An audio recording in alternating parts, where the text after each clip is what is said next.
இந்த வீடியோல நம்ம குயிக் காமர்ஸ் பத்தி, குயிக் காமர்ஸோடைய வகைகள். அதாவது பொருள் விற்பது, டெலிவரி பண்ணுவது ஒரு style of business. Taxi, service provider இதெல்லாம் இன்னொரு ஸ்டைல் ஆஃப் பிசினஸ். சில பேருக்கு தெரிஞ்சிருக்கலாம். இல்ல வந்து உங்களுக்கு ஒரு ஐடியா இருக்கலாம்.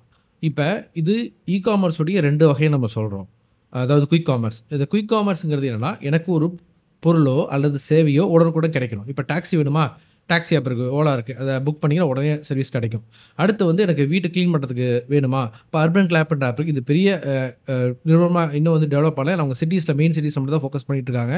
ஏன்னா சின்ன சின்ன ஊர்ல பண்ண முடியாது. அதுக்கான காரணம் தான் இந்த வீடியோ எண்ட்ல சொல்றேன். சரிங்களா? இப்ப இது 2மே வந்து 2 ஸ்டைல் ஆஃப் பிசினஸ் இருக்கு. இது 2த்தையுமே சில பேர் கேட்கறதுன்னா, ஒரே பிளாட்ஃபார்ம்ல பண்ண முடியுமா? ஏன்னா சிம்பிளா என்னன்னா, இப்ப இது வந்து பொருள் ஆர்டர் பண்றேன். பொருள் கிடைக்குது. சரிங்களா? அப்ப அந்த ஆர்டர் வந்து அந்த பர்ட்டிகுலர் கடைக்கு போது, அவங்க மூலியமா கலெக்ட் பண்ணி டெலிவரி குடுத்துர்றோம். இப்ப சர்வீஸ்னா ஈஸி தானே. நம்ம ஆர்டர் அவங்களுக்கு குடுத்தா போதும். அவங்க அத பண்ணிப்பாங்களே.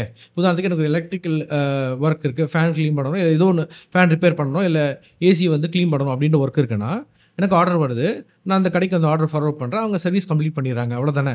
இப்படி மேலோட்டமா பார்த்தீங்கன்னா, அந்த பிசினஸ்ல இருக்கிற பிரச்சனைகள், அட்வான்டேஜஸ், டிஸ்அட்வான்டேஜஸ் உங்களுக்கு புரியாது. நம்ம அத டீட்டெயிலா இப்ப பேச போறோம். சரிங்களா?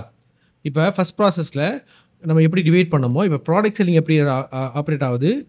ப்ராடக்ட் செல்லிங்ல உதாரணத்துக்கு வந்து பார்த்தீங்கன்னா, ப்ராடக்ட்ஸ் அண்ட் டெலிவரி. இப்ப ஸ்விக்கிங்கிறது ப்ராடக்ட் விக்கிறாங்க. ஃபுட் டெலிவரி மூலம் அவங்க ஆப் மூலியமா பண்றாங்க. டர்ன்ஸோங்கிறது டெலிவரி பிசினஸ் மட்டும் பண்றாங்க. அவங்களும் ஃபுட் அதெல்லாம் டெலிவரி பண்றாங்க. பட் அவங்களுடைய ப்ராசஸ் வந்து வெறும் டெலிவரி மட்டும் தான். ஒரே ஒரு கேட்டகரி ஃபோக்கஸ் மட்டும் பண்ண மாட்டாங்க. ஸோ இது வந்து ப்ராடக்ட் செல்லிங் அண்ட் டெலிவரி. சரி, இப்ப இதோட சிஸ்டம் எப்படி ஆப்பரேட் ஆவுது? கஸ்டமர் ஆப்ல அந்த ஆர்டர் போடுறாரு. அந்த ஆர்டர் வந்து பர்ட்டிகுலர் கடைக்கு போகுது. சரிங்களா? அதாவது ஃபுட்டுன்னா ஃபுட் ஆர்டர் போகுது. அந்த ஆர்டர் அடுத்தப்ப என்ன ஸ்டேஜ்ல வந்து டெலிவரி பாய்க்கு நோட்டிஃபை ஆகுது. டெலிவரி பாய் என்ன பண்ணுவாரு? கடையில போய் கலெக்ட் பண்ணிட்டு, கஸ்டமர் டெலிவரி பண்ணிர்றாரு. இதுதான் இதோடைய ப்ராசஸ். சரிங்களா? இதான் பேசிக் ப்ராசஸ். இது உங்களுக்கு புரிஞ்சிருக்கும். சரிங்களா? டாக்ஸி பிசினஸ் எப்படி ரன் ஆகும் நான் சொல்லிர்றேன். டாக்ஸி பிசினஸ் ஃபர்ஸ்ட்டு நீங்க ஒரு கஸ்டமர் ஆர்டர் போட்டாங்கன்னா, ஸ்ட்ரெயிட்டா டாக்ஸி ப்ரொவைடருக்கு போகாது. அதில வந்து கஸ்டமருக்கு இன்டிமேட் ஆனாலுமே, அ இது மாரி டாக்ஸி கிடைக்குன்னு சொல்லிட்டு, அதில ஒரு அ இன்டர்மீடியேட்டா வந்து ஒரு கஸ்டமர் சப்போர்ட் சிஸ்டம் இருக்கும். உதாரணத்துக்கு ஒரு கஸ்டமர் ஆர்டர் போட்டாங்க. அதாவது எனக்கு வந்து இப்ப டாக்ஸி வேணும்னு சொல்லிட்டு டாக்ஸி புக்கிங் ஆப்ப குடுக்குறாங்க. இப்ப இந்த பிசினஸ்க்கும் அ அ அ ஃபுட் ஸ்விக்கி மாரி பிசினஸ்க்கும் என்ன சேம் கான்செப்ட் தானே. நீங்க கேட்கலாம். இப்ப வந்து ஆர்டர் போட்டாங்க. அந்த ஆர்டர் வந்து ஆப்ல போகுது. அந்த பர்ட்டிகுலர் ஷாப் போறப்பறம் இதுக்கு வந்து நம்ம ஒரு சர்வீஸ் புரொவைடருக்கு போகுது. சரிங்களா? இப்ப பிசினஸ் வேற, தனிப்பட்ட பெர்சன் வேற. இப்ப நீங்க சர்வீஸ் புரொவைடர் எடுக்கிறீங்க, டாக்ஸி எடுக்கிறீங்கன்னா அவர் தனிப்பட்ட மனிதன். சரிங்களா? 100 டாக்ஸி பெர்சன்ஸ் எடுத்தீங்கன்னா, எல்லாரும் ஒரே மாரி செயல்பட மாட்டாங்க. அவங்க யாரும் பிசினஸ் பெர்சன் கிடையாது. அவங்களுக்கு தேவைப்பட்டா அந்த சர்வீஸ் எடுத்துப்பாங்க. சில பேர் கஸ்டமர்ட்ட நல்லா நடந்துப்பாங்க. சில பேர் சரியா நடக்க மாட்டாங்க. சில பேர் பிரச்சனை குடுப்பாங்க. சில பேர் ப்ராப்பரா இருக்கும். இது எல்லாமே டிஃபரன்ஷியேட் ஆகும். சரிங்களா? இப்ப நீங்க யார் உங்க ஏரியால இருக்க எல்லாரையும் டாக்ஸி கொண்டு வந்துர முடியுமா? இப்ப ஷாப்னா அதுக்கு ஒரு பிசினஸ் இருக்கு. அவங்க ப்ராடக்ட் வச்சிருக்காங்க. அவங்க அந்த ப்ராடக்ட்ட கொண்டு போய் குடுக்குறோம். அதில தரம் இருக்கு இல்லன்னா ஒரே நாள்ல தெரிஞ்சிரும். பட் சர்வீஸ்ங்கிறது மாறிக்கிட்டே இருக்கும். இன்னைக்கு நல்லா பேசிட்டு நாளைக்கு அவருடைய டென்ஷன்ல வந்து கஸ்டமர்ட்ட தவறா கூட பேசலாம். தவறா நடந்துக்கலாம். இதெல்லாம் பிரச்சனைகள் நீங்க ஃபேஸ் பண்ணியிருப்பீங்க. ஸோ சர்வீஸ்ன்னும்போது அத நீங்க ரொம்ப ஃபாலோ பண்ண வேண்டியது இருக்கு. ரொம்ப ரெஸ்ட்ரிக்ட் பண்ண வேண்டியது இருக்கு. இப்ப இது டாக்ஸி ஓலா, ஊபர் இது மாரி பிரச்சனை வந்திருக்கு. இது மாரி கஸ்டமர்ட்ட பிஹேவ் பண்றதா இருக்கட்டும், மேனேஜ் பண்றது. அதுக்கு என்ன ஓலா என்ன சொல்லுவாங்கன்னா, அத இன்னும் ஃபாலோ பண்றதுக்கு அவங்களோட டீல்ஸ் கலெக்ட் பண்ணுவாங்க. அவங்க யாரும் வெரிஃபை பண்ணுவாங்க. அடுத்து அவங்கள இஷ்யூஸ் இருந்தா உடனே கம்ப்ளைண்ட் பண்ற மாரி ஒரு சிஸ்டம் ரெடி பண்ணுவாங்க. ஸோ அவங்கள ட்ராக் பண்றதுக்கு எவ்வளோக்கு எவ்வளோ வந்து கஸ்டமர் சேஃப்டா வைக்க முடியுமோ அந்த அந்த ப்ராசஸ்க்குள்ளார அவங்க ஒரு சிஸ்டம் எஸ்டாப்ளிஷ் பண்ணணும். பட் இதுவே ஸ்விக்கில அப்படி கிடையாது. ஸ்விக்கில அதிகபட்சம் நான் டெலிவரி சரியில்லைன்னா அத ஃபாலோ மட்டும் பண்ணணும். பொருள் முக்காவாசி டைம் வந்து ஹோட்டல்ல தான் போகுது. சரிங்களா? அப்ப அங்க பிரச்சனை இருக்காது. டெலிவரி சைட்ல தான் பிரச்சனை இருக்கும். ஆனா இங்க என்னன்னா, இங்க பிசினஸ் யார் டிபெண்ட் பண்ணியிருக்கு? சர்வீஸ் பிசினஸ்னா சர்வீஸ் புரொவைடர் நம்பி தான் இருக்கு. அவர் சரியில்லைன்னா யாருக்கு கெட்ட பேர் வரும்னா, அவர மட்டும் கெட்ட பேர் நினைக்க மாட்டாங்க. கம்பெனி பேர்ல கெட்ட பேர் வரும். இதுவே நீங்க ஒரு சர்வீஸ் பெர்சன் இருக்காருன்னா, ஏன்னா 100 பேர் இருப்பாங்க. 100 பிசினஸ் வேற, 100 தனிப்பட்ட மனிதர்கள் வேற. 100 டாக்ஸி வெஹிக்கிள்ஸ் வேற, 100 கம்பெனிஸ் வேற. சரியா? 100 கடைகள் வேற. ஸோ 2த்தையும் ஒரே மாரி அணுக முடியாது. ஒரு கடை உனக்கு 1000 ஆர்டர் குடும். அந்த கடையோடைய அவங்களுக்கு பிசினஸ் எக்ஸ்பீரியன்ஸ் இருக்கும். ஆனா இதுவே ஒரு டாக்ஸி இருக்கவங்க கொண்டு வரீங்கன்னா, அவங்க எக்ஸ்பீரியன்ஸ் இல்லாம இருக்கலாம். அவங்க சரியா நடத்தாம இருக்கலாம். கஸ்டமர எப்படி வேணா சார்ஜ் பண்ணலாம். இது மாரி நெறைய விஷயங்கள் இருக்கு ஆப்ஷன் இருக்கு. சரிங்களா?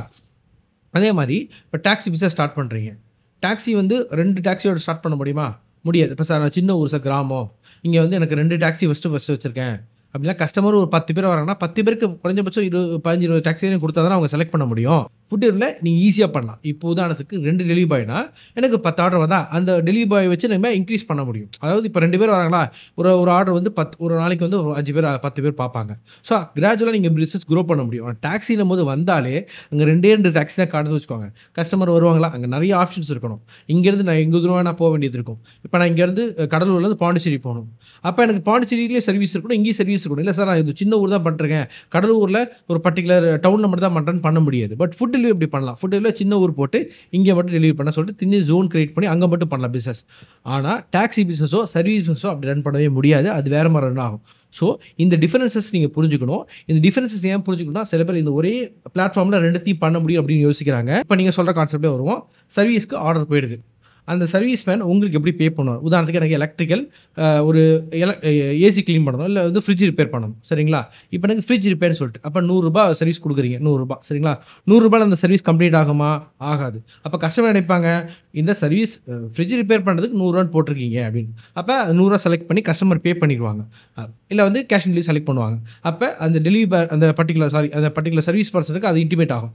இந்த வீட்ல வந்து இந்த லொகேஷன்ல வந்து உங்களுக்கு ஒரு ஃப்ரிட்ஜ் ரிப்பேர் பண்ற சர்வீஸ் தேவைப்படுது. ஒரு ஃப்ரிட்ஜ் மெக்கானிக்கு போகும். ஃப்ரிட்ஜ் மெக்கானிக் வீட்டுக்கு போவாரு.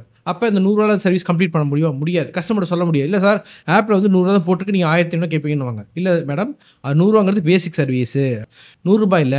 ஒரு ரூ. 1500 அப்படின்னா 1500 சர்வீஸ் கம்ப்ளீட் ஆயிடுமா? 1500 நான் பே பண்ணிர்றேன். ஆனா நேரடியா போனா தான் அந்த சர்வீஸ் எவ்வளோ காஸ்ட் ஆகும்? என்ன மாரி சர்வீஸ் குடுக்க போறோம்? அது கிளீனிங் மட்டுமா? இல்ல வேற ஏதாவது பெரிய ப்ராப்ளமா? இல்ல ஃப்ரிட்ஜே ரிப்பேர் பண்ணணுமா? இல்ல ஃப்ரிட்ஜே மாத்தணுமா? இது மாரி நெறைய சர்வீஸ் இருக்கு இல்லையா? ஆனா ப்ராடக்ட்ல அப்படி கிடையாது. எனக்கு 4 பால் பாக்கெட் வேணும். 4 பால் பாக்கெட் போயிடும். இதுதான் ப்ராப்பர். அங்க எங்கேயுமே இஷ்யூ வராது கஸ்டமருக்கு. ஒண்ணு இந்த குவாலிட்டி இஷ்யூ வரலாம், டெலிவரில இஷ்யூ வரலாம். ஆனா இங்க பிசினஸே இஷ்யூவா இருக்கும். ஏன்னா, இதுக்கு ஒரு பெரிய சிஸ்டம் வேணும். சரிங்களா? அப்ப நீங்க ஹையர் பண்ற சர்வீஸ் பெர்சன், நீங்க உங்க கம்பெனியோட எம்ப்ளாயி தான் வைக்க முடியும். இது ஏன்னா அதனால தான் இப்ப நீங்க உதாரணம் சொல்லணும்னா, இப்ப Swiggy, Zomato போன்ற பெரிய நிறுவனங்கள் வளர்ந்துகிட்டே போகுது. ஆனா இந்த மாரி சர்வீஸ் ஓரியன்டட் ஆப்ஸ்ன்னு எடுத்தீங்கன்னா, உங்களுக்கு பெருசா தெரிய வாய்ப்பே இல்ல. அர்பன் கிளாப் ஒண்ணு இருக்கு. இன்னும் சில கம்பெனிஸ் இருக்கு. ஆனா சின்ன சின்ன ஊர்ல, சிட்டீஸ்ல மட்டும் தான் பண்றாங்க. அவங்களால வேற வில்லேஜ்ல பண்ண முடியும். ஏன்னா, அங்க ஒரு அர்பன் கிளாப் ஒரு இடத்துல பண்றாங்க அப்படின்னா, அங்க எல்லா எம்ப்ளாயும் அவங்களோட ஓன் எம்ப்ளாயி இருப்பாங்க. சரிங்களா? இல்லன்னா ஒரு அக்ரீமெண்ட்ல வொர்க் பண்ணுவாங்க. சரிங்களா? அப்ப அவங்களுடைய ப்ராசஸ் என்ன? அவங்க எப்படி வொர்க் பண்ணுவாங்க? அவங்க சரியா இருக்காங்களா? இது எல்லாத்தையுமே ட்ராக் பண்றதுக்கு ஒரு சிஸ்டம் வேணும். அதுக்கு பெரிய ஒரு நெட்வொர்க் வேணும். உங்கள்ட்ட ஒரு நெறைய எம்ப்ளாயி இருக்கணும். அந்த எம்ப்ளாயி பேஸ் பண்ணி தான் ஓகே இந்த சர்வீஸ் நடக்குது. ஏன்னா இது பெருசா பண்ண முடியாது. நீங்க பேசிக்கா ட்ரை பண்றேன். நான் இந்த சர்வீஸ் ஆட் பண்ணிக்கிறேன். என்னுடைய ஆப்ல ஃபுட் ஆட் பண்றேன். அதே மாரி சர்வீஸும் ஆட் பண்றேன். ஆனா சர்வீஸ் சரியா நடக்காது. ஏன்னா சர்வீஸ்ன்னு ஒரு பே பண்றாங்க நம்ம வந்து கஸ்டமரு. சர்வீஸ் குடுத்துரலாம். அதாவது ஒரு பர்ட்டிகுலர் டெலிவரி பாய்க்கோ இல்ல பர்ட்டிகுலர் சர்வீஸ் பெர்சனுக்கோ போகும். ஃபுட்டுன்னும்போது கொண்டு போய் குடுத்துருவாங்க. சர்வீஸ் முடிஞ்சிரும். ஆனா சர்வீஸ்னா ஒரு டெலிவரி பாய் ஒரு சர்வீஸ் பெர்சன் போவாங்க. போய் பார்ப்பாங்க. ஓகே இங்க சர்வீஸ் நடக்குது. ஆனா அது எவ்வளோ காஸ்ட் ஆகும்? மேல கம்பெனிக்கு தெரியாது. என்ன பொருள் விற்பனை ஆகுது? தெரியாது. அவங்க கஸ்டமர்ட்ட சரியா நடந்துக்கிட்டாங்களா? தெரியாது. இது எதுவுமே ஃபாலோ பண்ண முடியாது. இதுவே உங்களோட ஓன் எம்ப்ளாயர் இருந்தா நீங்க அவங்கள கண்ட்ரோல் பண்ண முடியும். எப்படி டெலிவரி பாய் உங்களுடைய எம்ப்ளாயி இல்லாட்டியுமே நீங்க அவர ஸ்டாப் பண்ண முடியும். பட் சர்வீஸ் பெர்சன் அவங்க வீட்டுக்குள்ள போவாங்க. இப்ப டெலிவரி பெர்சனா வெளிய இருந்தே நீங்க வேலை முடிஞ்சிரும். பட் இப்ப டாக்ஸியோ அல்லது வந்து ஒரு சர்வீஸ் பிசினஸோ அவங்க கஸ்டமரோட ரொம்ப நெருங்கி இருக்க வேண்டிய சூழ்நிலை இருக்கும். அப்ப அங்க எந்த வேணா பிரச்சனை வரலாம். ஸோ அப்ப நெகட்டிவா இருந்துச்சுன்னா அவங்க பிராண்டே டேமேஜ் பண்ணிரும். இது ஓலாவுக்கும் ஃபேஸ் பண்ணியிருக்காங்க.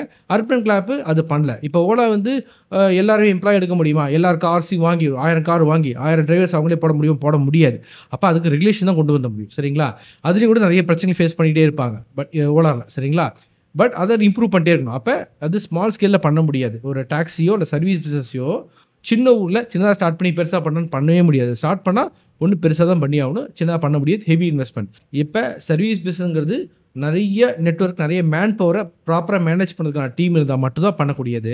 பட் இந்த ப்ராடக்ட் செல்லிங் அதாவது ஃபுட் டெலிவரி அல்லது அ அ ப்ராடக்ட் செல்லிங் பிசினஸ்ல இருக்கீங்கன்னா, உங்களுக்கு ப்ராடக்ட்டும் அந்த சர்வீஸ் நெட்வொர்க்கும் ப்ராப்பரா இருந்தாலே போதும். பிசினஸ் ஸ்மூத்தா போயிட்டு இருக்கும்.